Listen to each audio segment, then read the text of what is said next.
కర్నూలులో జిల్లా వ్యాప్తంగా పెట్రోల్ షార్టేజ్ వచ్చింది. ఏ పెట్రోల్ బంక్ దగ్గర చూసినా పెద్ద పెద్ద క్యూలు ఉన్నాయి.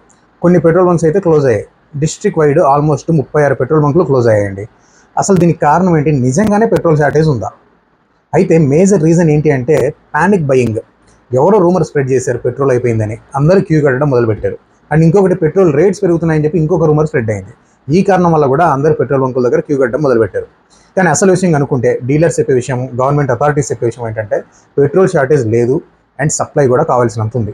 అండ్ రేట్లు పెరుగుతాయా లేదా అనేది అసలు ఇప్పటికీ ఎవరు కన్ఫర్మేషన్ లేదు. దాని గురించి ఆలోచించకండి. కాబట్టి 2-3 రోజుల్లో సిచ్యువేషన్ సెటిల్ అయ్యే అవకాశం ఉంది. అవసరమైతేనే పెట్రోల్ ఇప్పుడు వెళ్ళి పట్టించుకోండి. క్యాన్స్లోను ట్యాంకుల్లోనూ పట్టించి స్టోర్ చేసుకోకండి. దీనివల్ల మిగిలిన వాళ్ళకి ఇబ్బంది అవుతుంది. సో ఇంకో విషయం ఏంటంటే, ఛాన్స్ దొరికింది కదా అని చెప్పి పెట్రోల్ బంకుల వాళ్ళు ఓన్లీ క్యాష్ అంటున్నారు. అంటే ఫోన్పేలు, పేటీఎంలో ఆన్లైన్ యాక్సెప్ట్ చేయట్లేదు. ఇది కూడా కరెక్ట్ పద్ధతి కాదు. సో అంతమంది క్యూలో నిలబడిన తర్వాత అక్కడి దాకా వచ్చి క్యాష్ మాత్రమే తీసుకుంటాము, ఆన్లైన్ తీసుకోము అంటే కస్టమర్కి కూడా ఇబ్బందే కదా. సో ఫైనల్గా ఏంటంటే, ప్రజలు పానిక్ బయింగ్ చేయకండి. అండ్ డిస్ట్రిక్ట్ అథారిటీస్ కూడా దీనిపైన క్లారిఫికేషన్ ఇస్తే బాగుంటుంది. Thank you so much.